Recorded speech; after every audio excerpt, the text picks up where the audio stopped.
Correct me if I'm wrong, but didn't the ones from like the first game have a like the thong piece kind of look? So. They need to add the thong. That's what would make the set worth $1,000.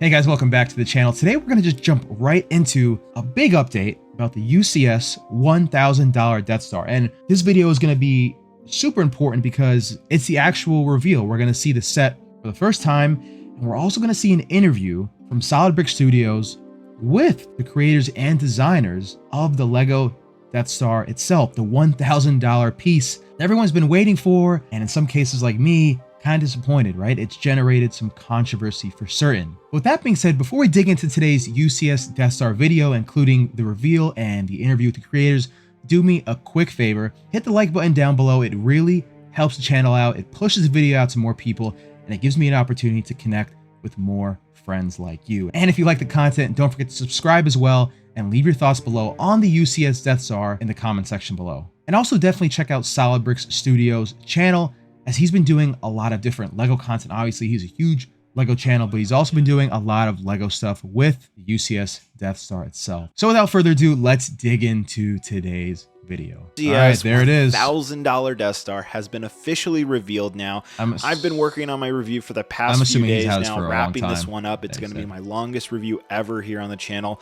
But back in early August, the Lego Star Wars design team actually invited me out to their headquarters in Billund, Denmark to talk about the Death Star, to interview the design team. And of course, I couldn't turn that down, even if that meant I had to pay for my own flight, which I did. Now, I got to interview both the lead designer of the Death Star as well. Quick thing, people are commenting on the fact that he had to pay for his own flight, and you know, I don't think that's inappropriate on Lego's behalf, just because if Lego did pay for his flight, it would kind of look like a little bit, I know he's a part of the content creator program, but it would look like a conflict of interest. I think, you know, they paid for his flight, it would look like they're influencing the review, so it kind of made sense he paid his way over there. And right off the bat, I have so many things to say about this set, but let's keep going. As the minifigure designer, that's Cesar and Maddie, and here's the interview. So hi everyone, my name is Cesar Suarez. What did we talk about? We talked about before. We talked about lighting. Look at the lighting. They got the red hue over there on the Death Star in the corner. It looks better with the lighting. I'm a Lego model designer in a Star Wars team for about 10 years now, and I have designed a bit of everything, really. My latest sets were the U-Wing that was out last May, and the sail barge before that one, the UCS one. The sail barge is actually fire. This, oh my gosh, it looks so much. That we have here, the Death Star. Start with the tough questions first, I suppose. So it looks great with the lighting. Why this design? That's what the fan base is saying. Why did you go this direction? Why not a spear? Why is it this shape? You know, that's the big question. I feel we like all want to know. From the fans' perspective, isn't what a lot of people were expecting. There were several reasons for us to tackle this particular set in this way. The first one being that we liked very much the idea of having all the rooms, all the scenes in one view. Like you look at it and you see everything there. Also, we took into consideration. I mean, it is a beautiful concept, but again, I think the problem is the price point. But let's keep digging into it. I do like the docking bay there. You can see, I guess that's where the Millennium Falcon is supposed to come out. That actually is kind of cool. And that many people. But I'm telling you, the lighting would really help change the set quite a bit. Struggle with space, in my opinion. And a big sphere would take up so much more space than this. So that's why we decided to have it in this slice depiction here.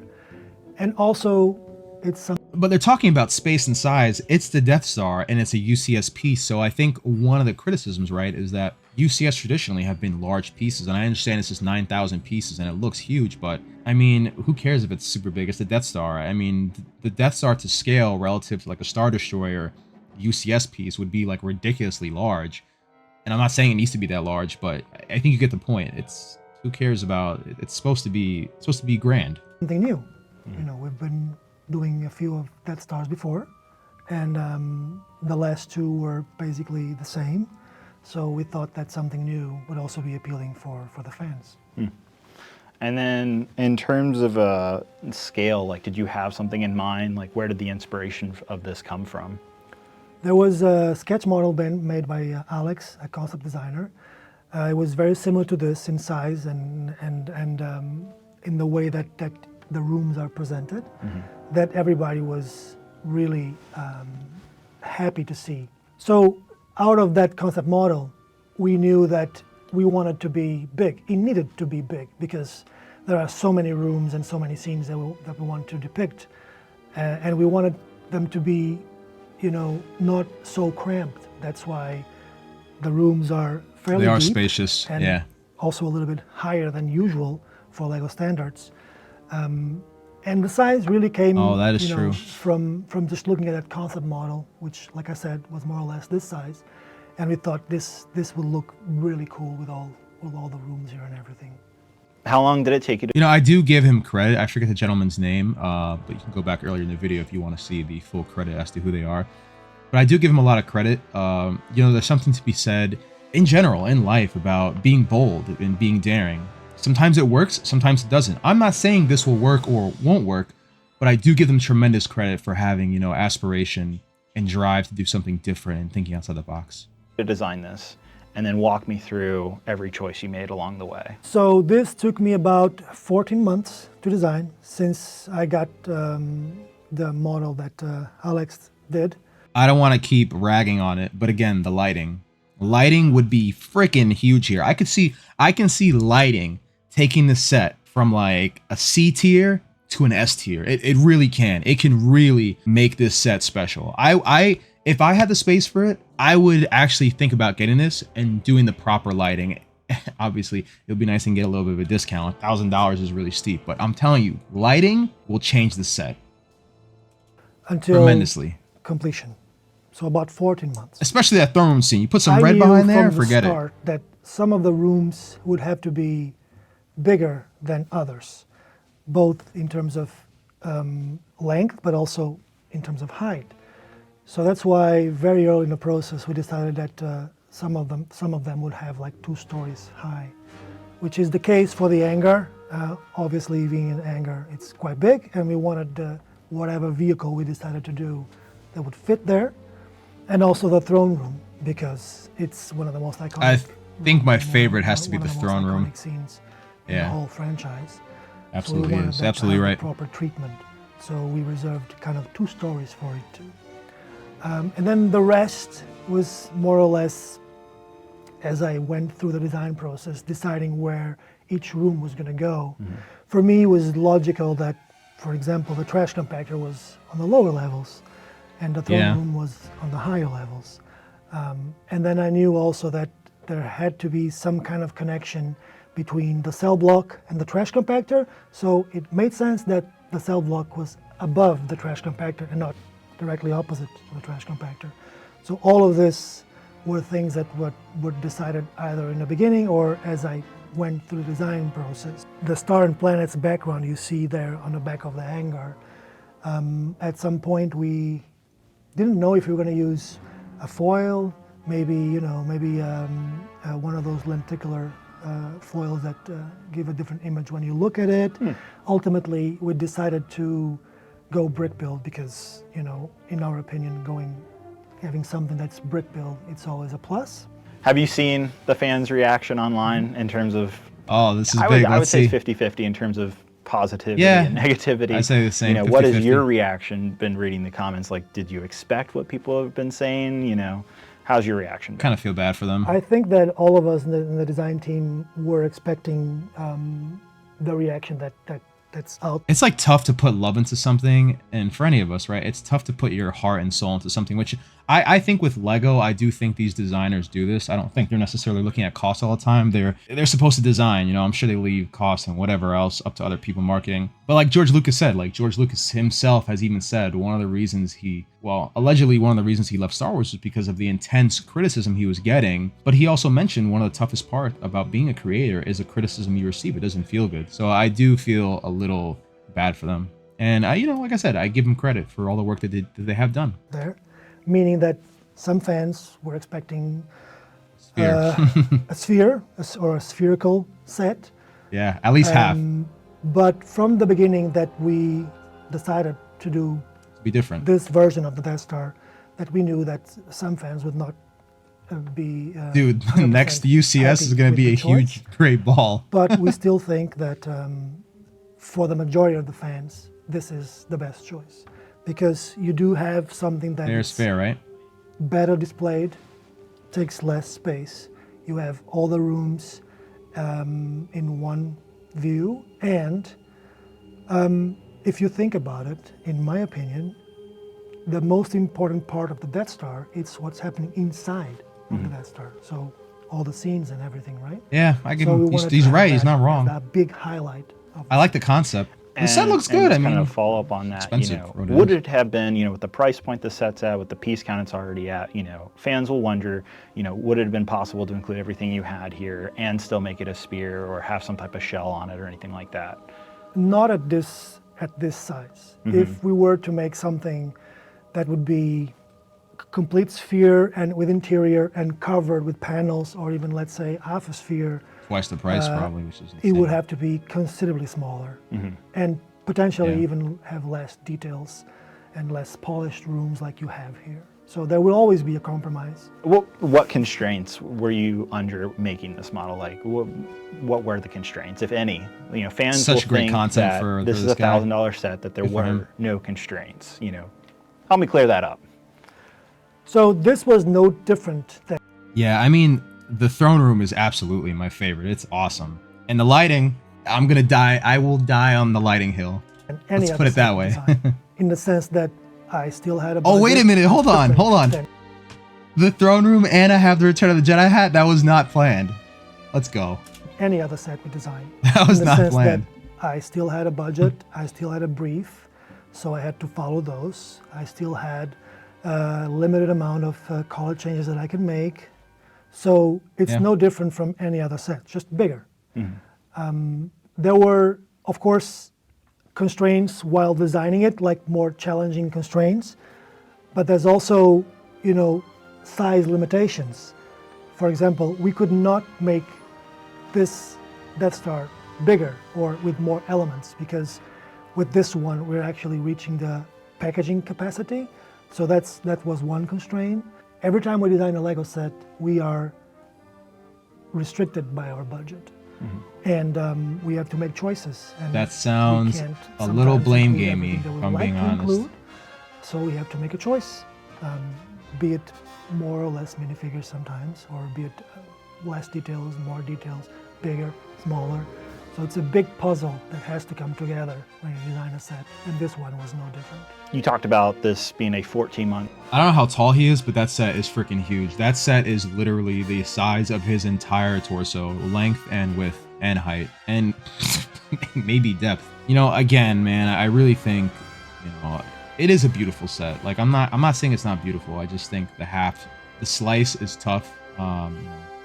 Process. I don't wanna keep harping on going it, back I'm to repeating month myself. one when keep that going. first brief came to you. Yeah, was the price already decided? Did you know this was going to be the first $1,000 Lego set to ever exist? Not necessarily. When I started, the brief was very simple. Look at the concept model. We want something more or less this size, because several reasons, like I explained, and we'll see where we end up. So it was not like, oh, let's make a $1,000 set, or, I want this to be a $1,000 set. That's not how it went. So everybody liked the concept model. Everybody liked the sketch that Alex did, the size and the structure and everything. So that was my starting point, and it ended up being $1,000. But that was not the goal. So going into more specifics with the model, One thing I'll give Lego huge credit on is the fact that they're having like a fully transparent conversation about, design, concept, price, motivations, expectations versus reality. 1,000,000% credit to Lego. Hats off for them. I understand it's expensive. I understand not everybody's too crazy about it, but hats off for them for being this transparent and this forthcoming and this willing to talk about the product.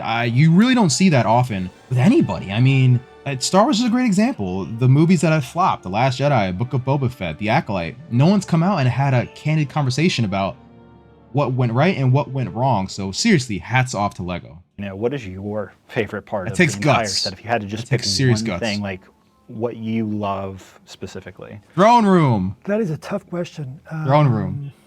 If I were to choose a favorite room, I would say that the looking for the area throne where room. the super laser is Okay. was one of my favorites to design. It's probably number 2 to for me. work on it, you know, figuring it out how I would do the laser, and how it would connect to the Death Star and all that. What a cool job. But actually, my favorite thing of the whole set is the Imperial shuttle. Lambada? The Okay. side little build that goes.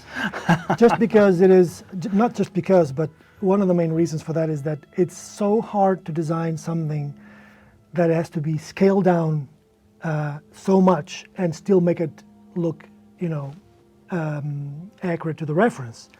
And I had the extra challenge that I had to fit the pilot in the cockpit, and Oh, there's a also pilot in it? potentially I guess I missed the that. Vader or the Emperor or any other minifigure in the back. So I was able to do that, and it was a joy to design, and I'm really happy on how it turned out. And also talk about the integration of this gift with That is purchase. You know, freaking it's only cool. going to be available for the first week that the set goes on sale this October of 2025. Wait, hold up. You know, available. On how it turned out. And also talk about the integration of this gift with purchase. You know, it's only going to be available for the first week that the set goes on sale this October of 2025.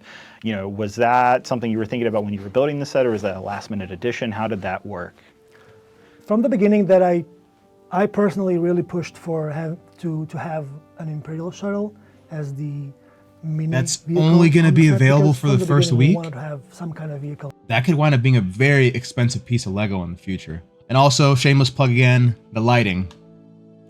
And Lighting. the TIE Fighter is the obvious choice. We've done it before with the Vader's TIE, and the TIE Fighter is so iconic. But I personally really pushed for a shuttle because I think it's something we've never made before at this scale. It also contrasts well with the rest of the build, which is very dark and very gray, right? So the white just pops. And so we did that. But like I said, TIE Fighters are very iconic, and the hangar area was big enough that at some point we realized that, well, we can actually fit a TIE Fighter here. What if we made, like, the gift with purchase a TIE Fighter? Okay, thank God. And then at some point somebody Thank God. said, well, it would be really cool if you could hang it. And so that's Still. how the idea was born. Everything I said about the shuttle for the TIE Fighter. So you can have Especially 'cause the it's shuttle hanging. on one side, and then all the stormtroopers and some minifigures next to the shuttle, and you still have the TIE Fighter hanged on the hangar bay. You know, how do you see fans displaying this? You just see them putting it on a shelf, like, or putting it on a dedicated table? Like, how do you think this should integrate into a fan's collection? I specifically tried to have the footprint of the Death Star as small as possible. So if anybody wants to put the Death Star on a small shelf, they can do it. It has to be a strong shelf, but still. And it almost looks like it's hanging on a wall. So that's how I hope most people will display it, because I think that this set begs to be against the wall and just be like kind of the centerpiece of that wall. Yeah, But I I'm agree. pretty sure that a lot of fans that have lots of Star Wars sets already, they probably will just put it next to the others, and I still think that they will look great. There's a lot of speculation on whether you can hang this or not. Is it possible What the to hell? hang it? You know, can you attempt it at least? I'm sorry, bro. That does not look too great, bro. They should have had like pre-printed or like, you know, printed on the bricks already, something on the back. That looks like, this is why you needed like even like an outer shell. Like, oh man, that looks rough. I'm not gonna sit here and lie to you. That looks rough.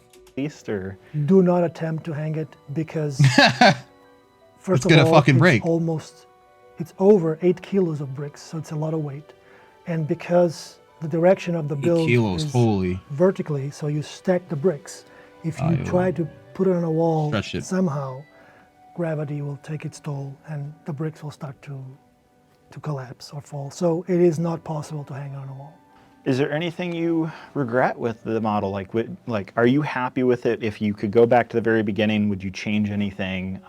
You know, where do you stand on that?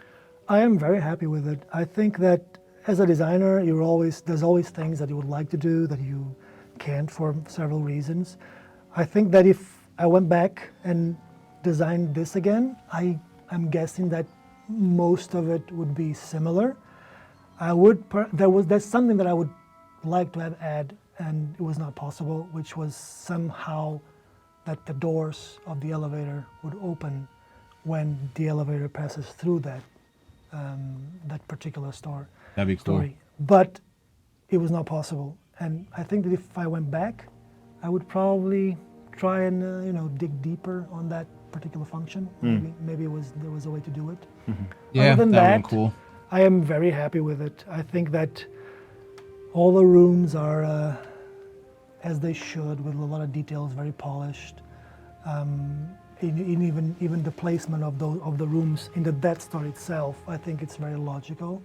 So I really hope that fans will think the same as I do. This is a different type of Ultimate Collector Series set. It doesn't follow suit of like being a display model per se, and unlike the sail barge that you designed last year. Where is my hot tub Stormtrooper? Could be a model on its Where own, is but then he? you open it up and there's a full interior. This is, That's kind what I of going want. in the direction of a diorama. I've heard dollhouse kind of thrown around. Do you look at this and see UCS Ultimate Collector Series, or do you think this is kind of something in its own class? I mean, the word ultimately ultimate, means that in a way. it's like the pinnacle. best, right?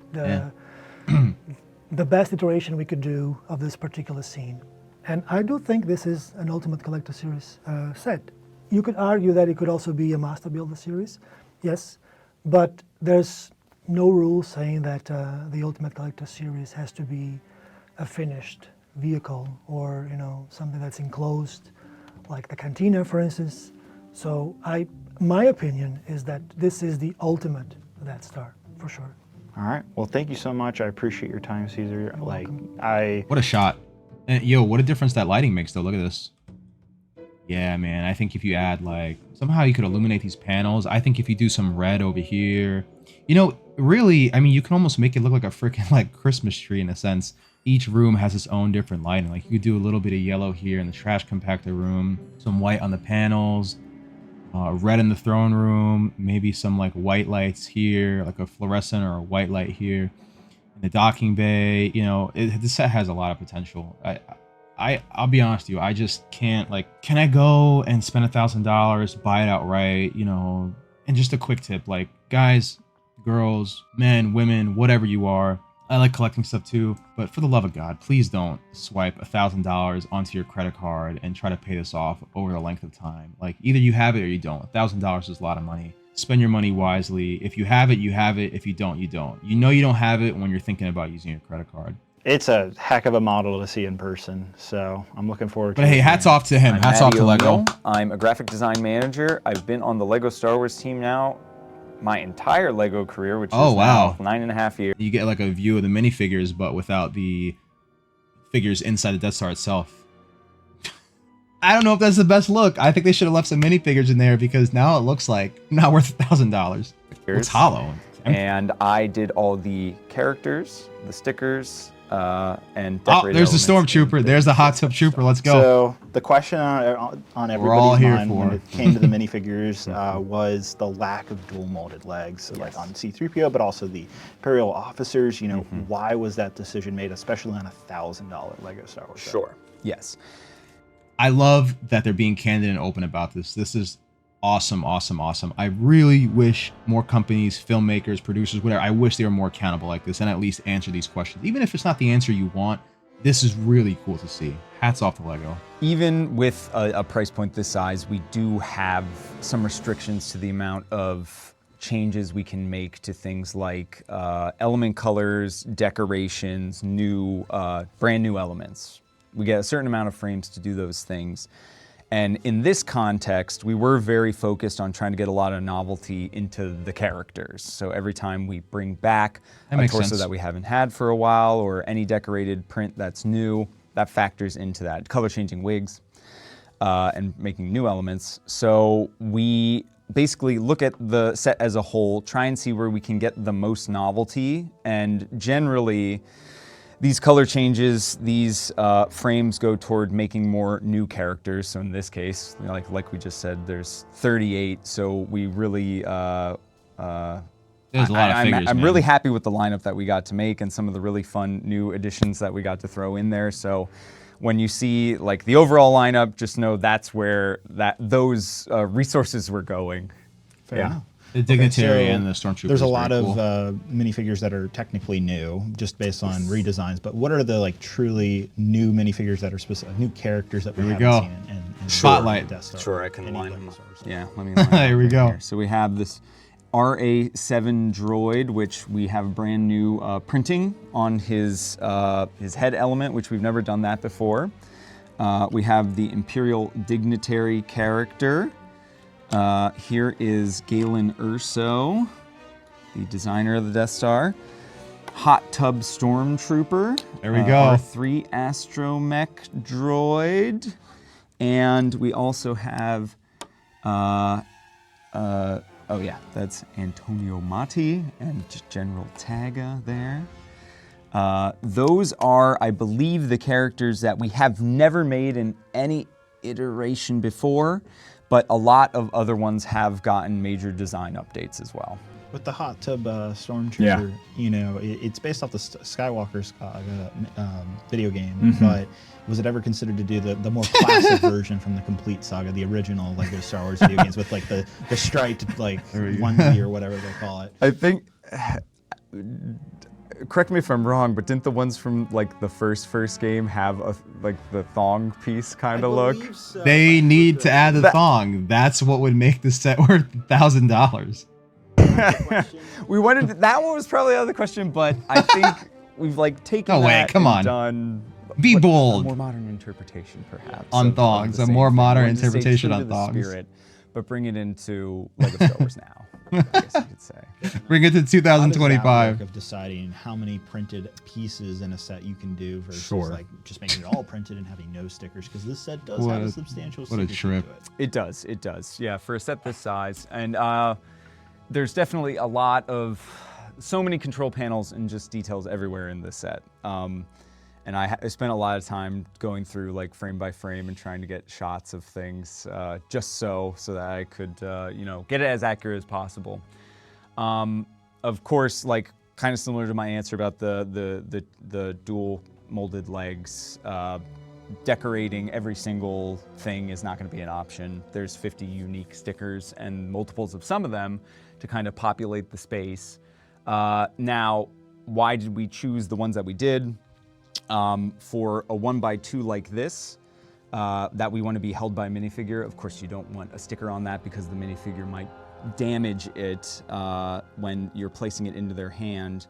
For the pill lights, there's 24 or more of them in the set, so that would just be such an awful tedious thing to make someone do when building the set, so we didn't want them to have to do that. So that was a decoration that we put in. For the window, the curve there, of course we'd never make someone place a sticker on that, so that of course we want to make sure is decorated. And then the plaques, as of, you know, a number of years ago, we wanted to make sure that those. I'm fine with the sticker. I think the rear of the Death Star could have used some help though. But beyond that, I kind of sit with Cesar or whoever the model designer is on a set and talk with them once the model is a certain level of maturity to see, were there any details that you felt you couldn't capture in the build itself? And then we kind of start a conversation and see where we need these details. So that kind of is a freaking incredible interview. Where they go in the model, more or less. Is it just you that gets to decide, you know, prints versus stickers? No, and for all these decisions, there are multiple people who are involved in making it. Of course, Lucasfilm gets sign off on everything in the end. I'm part of the decision making. Our creative and associate leads are part of the decision making, and then of course, like the frames we have available, and even more people beyond that. So use that term frame for people watching. You know, what is that terminology?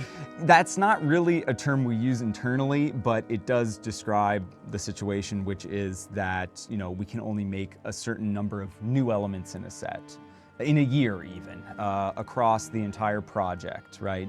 Kind of each project gets allocations like that within Lego, and that's basically because our production equipment, like molding equipment, decoration equipment, warehouse space essentially is not infinite. So that's basically what that comes down to. Yeah.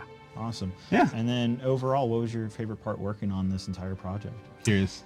It was really fun. Tub Stormtrooper or the Dignitary. Let's see. With Caesar, of course, on all the things. I think definitely figuring out where we can slot in some fun new characters that we probably would have never gotten a chance to make in any other set. Like that's always a really fun part. Some of the Easter egg stickers that are in the SKU, which people will see later, were really fun to work on because you get to kind of dive back into your Star Wars knowledge and think, oh, what could be fun here? That kind of stuff, for sure. I have to ask, on one of the Easter egg stickers, you know, that you have a picture of Padme for Vader's chamber. You know, you chose the Episode 2 Padme design. Was that on purpose? No, that's a good Padme design. Fan of that design? Well, I guess that's the Padme that he originally fell in love with. That's true. Yeah. Right? Yeah. Well, he's gooning. I guess he probably, I don't know. He doesn't want to say it. A lot in between episode 1 and episode He's gooning. I don't know. Anyway. Oh no. It's hard to say, but. Oh no. Yeah. Of course, anytime. Thank you. Elephant in the room, bro. So there you have it. The interview with the Lego Star Wars design team, specifically the two individuals that had the biggest influence on the Death Star set. Hats off to them for that great interview. I'm genuinely curious to see your thoughts down in the comments below. Please keep it respectful. Both of these guys are incredibly nice. As he did say, I would piggyback that message to anybody when you're commenting on anything, even though, you know, we all fall into those pitfalls. But in particular, these two guys, these are good people. They did work hard, and you can tell they're passionate about their craft. Keep it respectful and commend them if you think they did a great job. I think they actually did a pretty good job. Again, for me, it's more of a price point thing, which they did touch on many, many times. So I guess you're wondering, like, what are my final thoughts on Death Star? What are my thoughts on the interview as a whole?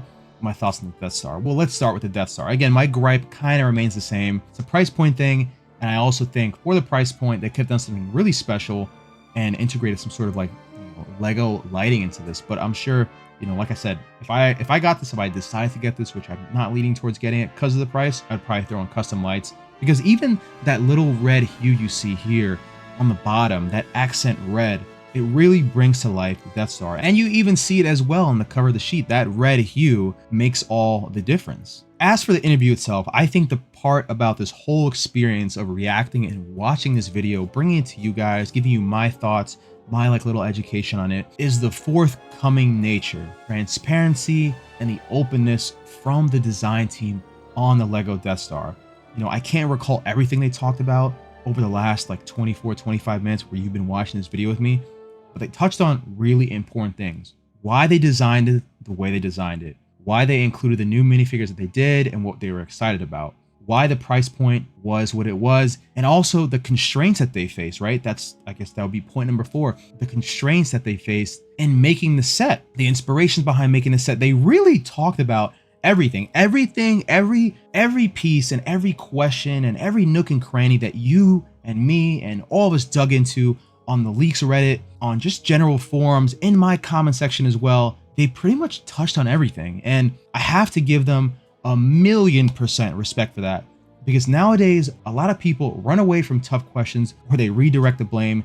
These guys took on full accountability and spoke about why they made the Death Star the way they made it, and they talked on uncomfortable things that not everyone wants to talk about, like price point. Moreover, though, they did talk about their passions, which was equally as impressive, and you can see they put real love and life into this set. So is this set for me?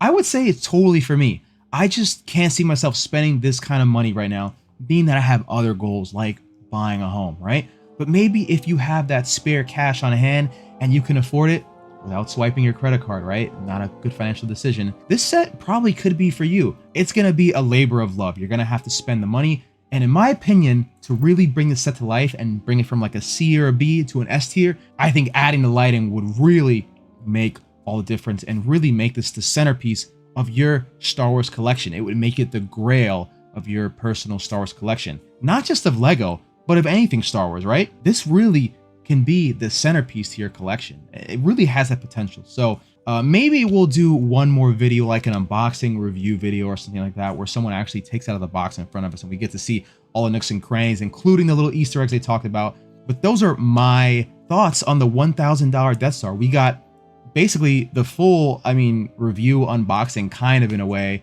and we got it straight from the horse's mouth. We got it straight from Lego, and we got it straight from an awesome YouTuber in Solid Brick Studio, who again created this video, was given the opportunity by Lego, and he's given me the chance to have something to react to like this. I mean, this is a really incredible, transparent, awesome interview. So, this video has been going on for quite a while. With that being said, I want to know your thoughts on the Death Star. Has this video, has this interview, has it changed your mind on buying the set?